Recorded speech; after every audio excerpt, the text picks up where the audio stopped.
Ini ada kaitannya dengan digitalisasi. Dan digitalisasi dari mereka itu targetnya 2025, Pak. Oke. Jadi ada nggak kaitannya dengan bagaimana yang sedang mau bagaimana gitu kan? Iya. Karena targetnya 2025 semua sudah digitalisasi. Jadi ini kaitan dengan pemasangan chip nanti, Pak. Catat omongan saya. Oke. Ya, mudah-mudahan saya tidak salah. Ini ujungnya ke sana. Kenapa ini harus segera? Karena 2025 makanya kan Elon Musk sudah dapat izin untuk pemasangan Neuralink chip di kepala manusia. Makanya kemarin di B20 disampaikan bahwa nanti our people itu akan tracking, terus merasa berhasil lagi. Oke. Aduh, kayak Tuhan aja. Jadi mereka ini adalah orang yang playing God, Pak. Mereka menempatkan dirinya seperti Tuhan, padahal mereka manusia, tapi yang mereka sudah membuat perjanjian darah dengan Dajjal. Di undang-undangnya, kenapa hanya sedikit sekali orang-orang yang pintar yang sadar undang-undang ini? Ya Rob, pemangku negara yang bengis. Jadi malah kalau saya malah berpikir ya, tadi kan bilang panitia ya, yang paham undang-undang ini pasti panitia kan? Panitia. Pak yang di sini kan yang lokal, panitia lokal ya, Panlok. Tapi Panlok itu saya tidak mau bilang panitia, saya cuma bilang panitia, event organizer gitu kan. Iya, jadi kan? enak-enak lah. Iya, biar mudah mencernanya. Iya, jadi panitia atau event organizer. Event organizer. Ini kan konsep barat. Event organizer konsep mereka juga sama kan? Jadi kalau event organizer itu part of the government atau konsep mereka. Jadi kan semua swasta, Pak. I see. Swastanisasi. Oke. Dia nggak peduli orangnya anak jabatannya apapun. Ini diproduk lewat ini, tetapi kan ini produk swastanisasi. Iya, oke. Artinya intinya dia nggak peduli siapapun organizernya di sini. Yang penting pokoknya you are organizer, ya kan? Nggak dianggap. Ya, nggak itu geser. Oke. Nah, ini ada kaitannya dengan digitalisasi. Dan digitalisasi dari mereka itu targetnya 2025, Pak. Oke. Jadi ada nggak kaitannya dengan bagaimana yang sedang mau bagaimana gitu kan? Iya. Karena targetnya 2025 semua sudah digitalisasi. Ini langsung berlaku suddenly ya, saat ini ya sudah berlaku. Berlaku ya, nggak ada ininya ya. Walaupun di sini sebutkan PP-nya kan, PP-nya belum ada, tapi ya berlaku sejak ditandatanganinya kan. Iya. Gitu. Nah, tinggal nunggu momen pelaksanaannya. Oke. Nah, momennya tadi kriteria di pasal 353. Oke. Kadang-kadang orang ribut sendiri. Jadi ini kaitan dengan pemasangan chip nanti, Pak. Catat omongan saya. Oke. Ya, mudah-mudahan saya tidak salah. Ini ujungnya ke sana. Kenapa ini harus segera? Karena 2025, makanya kan Elon Musk sudah dapat izin untuk pemasangan Neuralink chip di kepala manusia. Ada kaitannya nggak dengan kedatangannya Ketua World Economic Forum yang kemarin yang botak itu? Iya. Klaus Schwab. Ada, Pak. Ada hubungannya dengan kedatangannya namanya Perdana Menteri Kanada, Trudeau. Ada, Pak. Dia ini kan LGBT. Bapak lihat sekolah-sekolah sekarang. Itu chip itu untuk orang yang sehat, sakit atau semua orang nanti? Semua orang. Makanya kan kemarin dibangunlah isu adanya virus kan. Nah, ini alasan, makanya isu kesehatan itu untuk mengintervensi tubuh. Nah, dengan alasan bahwa ini tracking virus kepada manusia itu kan. Jadi dibuat lulu reasoningnya, tujuannya udah kemana gitu loh, supaya membangun inilah namanya konsep akademis. Jadi dia membangun naskah akademis. Ada justifikasinya. Nah, itu makanya kemarin di B20 disampaikan bahwa nanti our people itu akan tracking, terus merasa berhasil lagi. Aduh, kayak Tuhan aja. Jadi mereka ini adalah orang yang playing God, Pak. Mereka menempatkan dirinya seperti Tuhan, padahal mereka manusia, tapi yang mereka sudah membuat perjanjian darah dengan Dajjal. Makanya mereka dapat fame, Pak. Ya, Hollywood orang-orang yang dapat fame bisa dikenal di dunia. Ini harus ikut dengan mereka, baru bisa dikenal dunia ini. Di Indonesia ada, saya nggak usah sebutkan. Artinya kalau mereka ikut path itu, Anda bisa masuk ya kan? Ya, ke terkenal. dalam itu. Iya. Kalau enggak. Ya, kaya, banyak dikasih ini. Gitu. Tapi begitu lu dianggap tidak sejalan lagi. Ya, tiba-tiba mati atau bilang overdosis atau bunuh diri dan sebagainya, seperti yang kita selalu dengar. Kalau Bapak pernah dengar The Simpsons bagian mereka. Dia bukan peramal, tapi dia memang menyampaikan dalam bentuk kartun apa yang akan dikerjakan. Gitu. Banyak orang alergi dengan namanya istilah konspirasi. Saya nggak peduli dengan konspirasi itu, tetapi mereka paham teori konspirasi dari mereka juga, sehingga pada dengar, oh bapak itu konspirasi. Enggak, mereka yang bikin itu. Semua yang bapak kenal dalam istilah hukum, bapak tahu hukum yang bapak pelajari, hukum yang mereka bikin. Iya. Hukum yang mereka bikin. Iya. Sementara sifat jahat ditanamkan di sekolah.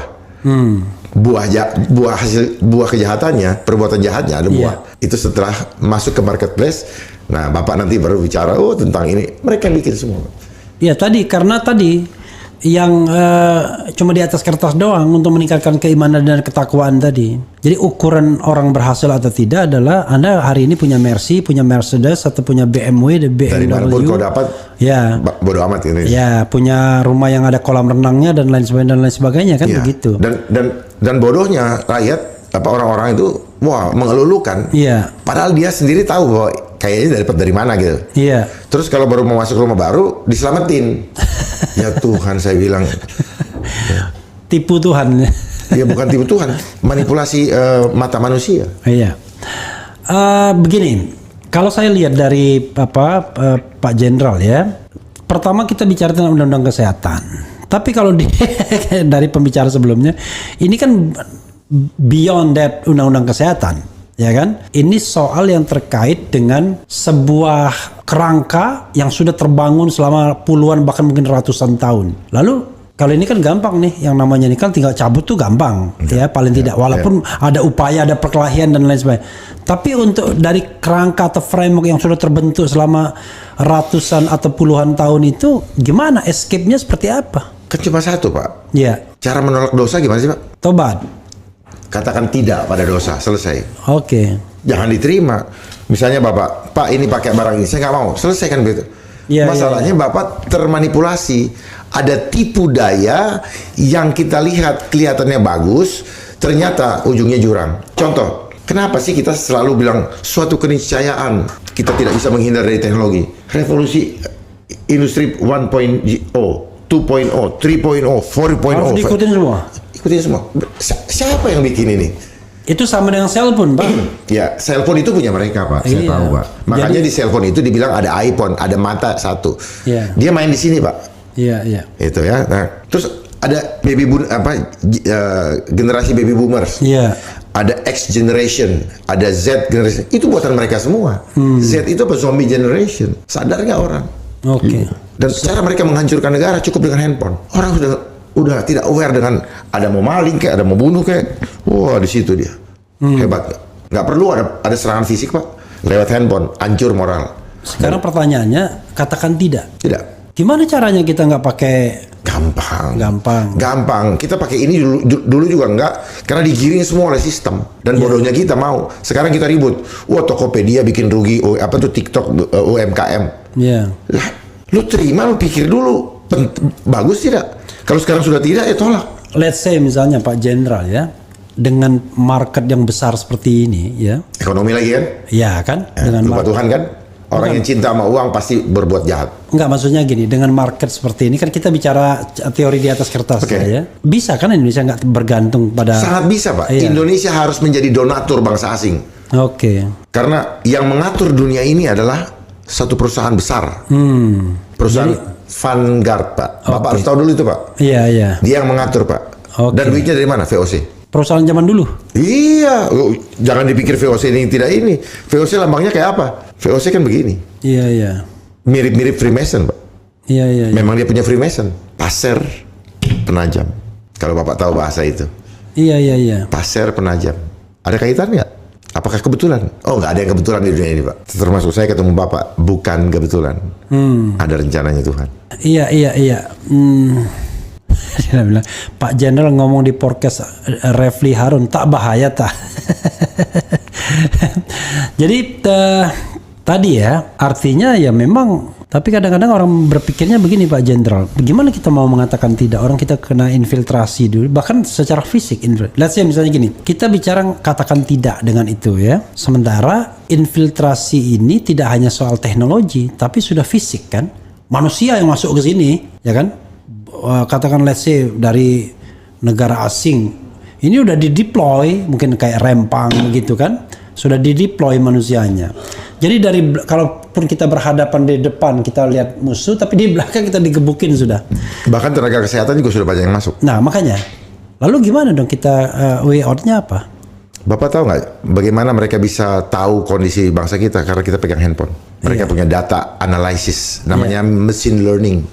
Makanya disebut itu apa? Artificial intelligence. Jadi dia menginteli kita lewat barang itu, Pak.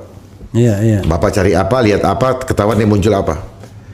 Jadi sebenarnya kita sendiri yang bocorin kehidupan kita. Hebat dia, Pak. Dia kasih alat nih. Oh, seneng. Lewat mainan kita bocorin semua kelemahan kita. Ya, tapi pertanyaan saya tadi kan adalah way out tadi, jalan keluar dari itu semua. Pak, life is choice, Pak. Bapak mau anak keturunan Bapak hancur, keluar dari fitrah, atau mau tetap senang-senang mengikuti zaman. Zaman ini menggiring kita kepada kehancuran. Tapi begini misalnya, yang saya katakan tadi adalah kita pilih untuk independently. Oke, katakan tidak.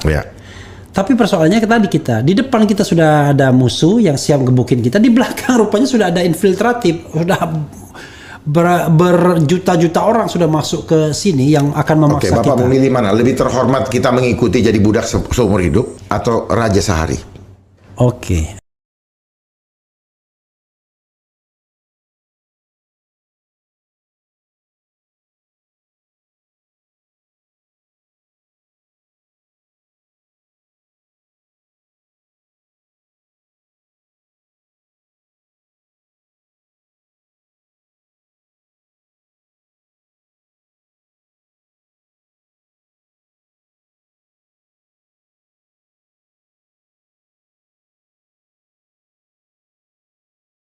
Begini, udah gampang bayar orang semua untuk keroyok dan sebagainya. Udah, dunia ini sudah jagonya main keroyok, Pak. Oke. Head to head nggak berani. Atau main belakang tadi Pak bilang. Itu. Karena orang dipikir selalu takutnya mati nggak makan. Nah, kelemahan itu dipegang, Pak, by system. Ada nggak contoh lain selain Korea Utara? Karena dalam mindset kita buruk. Libya. Dulu zaman Muammar Gaddafi. Gaddafi. Sekarang menyesal semua rakyatnya. Iya, karena sekarang hidupnya nggak karu-karuan. Padahal dulu semua gratis. Mau nikah disiapin apartemen. To some extent Suriah juga mungkin ya. Suriah, Irak. Ya, dulu saya pikir jahat sekali ya mereka ini. Memang mereka ini. Ternyata setelah paham, wow. Iran, Irak juga. Nggak, Iran sekarang masih stay kan, maksudnya? Iran masih stay. Iya, gitu. Mana yang mau dipikirkan? Masalah iman. Maksud saya jangan contohnya Korea Utara aja. Ya, itu salah satu contoh. Ada. Dulu Kuba. Kuba itu bahkan lebih dulu frontliner dia untuk menolak dominasi. Tapi siapa yang hancurkan? United Nations. I see. Jadi negara-negara yang masuk non-blok, mana yang dia? Venezuela pernah dengan Chavez. Yugoslavia hancur. Venezuela pernah juga kan diinfiltrasi kan Venezuela. Padahal dia karena mereka mau membuat jadi one world government, Pak. Jadi Bapak perhatikan sejak kita masuk di PBB, sejak berdirinya PBB, kan dulunya Liga Bangsa-Bangsa.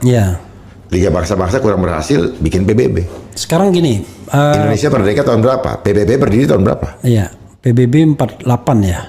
45. Sorry, PBB 45 tapi Oktober. 3 bulan setelah 2 bulan setelah kita merdeka. 2 bulan setelah kita merdeka menurut kita. Ya karena tapi sebelumnya kan ada Liga Bangsa-Bangsa, Liga Bangsa-Bangsa, Pak. Ada LBB. Ada maksudnya nggak itu? Ada. Untuk ngatur bangsa-bangsa, Pak. Ikutin aturan gue. Padahal mereka bukan negara. Yang ngatur adalah suatu perusahaan swasta.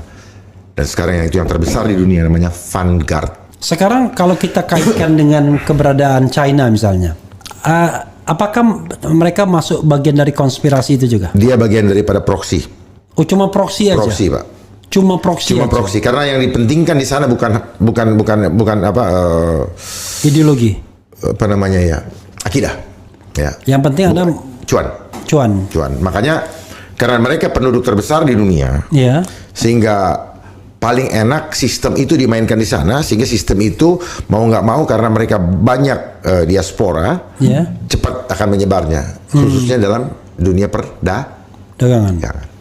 Tapi kita lihat ada kesan bahwa misalnya ada pertarungan blok barat, blok timur, Cina dan teman-teman, Amerika atau blok barat dan teman-teman, itu real atau fake? Fake. Seringkali kita hanya melihat kulit luarnya. Sementara Bapak sudah belajar, don't judge the book by the cover. Oke. Ya. Betul, real pertarungannya yang nampak kayak di film kan? Iya. Wah, real nampak itu. Tetapi tilik lebih jauh. Siapa sutradaranya? Sutradaranya ini Small Secret Society. Mereka bertarung, tapi mereka ada di satu organisasi bangsa-bangsa. Iya. Kan lucu. Apa yang dipertarungkan? Pertarungan pengaruh saja, pertarungan gue yang ketuanya, lo yang wakilnya, atau yang mana? Dan ini beyond the nation ya, lintas negara ya. Iya, yang punya United Nations ini bukan negara, Pak. Ya, cuman ya. kebetulan tempatnya di New York, di Ya. Amerika, sehingga orang berpikir, wah Amerika juga cuman mainan ya, proksinya. Makanya setiap kebijakan di Amerika itu sudah ada perjanjian antara si yang mau jadi presiden, janji dulu sama gue. Makanya sudah di setiap film The Simpsons itu muncul, oh ini akan jadi presiden. Karena dia akan mewarnai kehidupan dunia. Dan dananya dikasih untuk itu. Makanya cara mereka mensosialisasikan dengan membangun imajinasi lewat apa? Entertainment,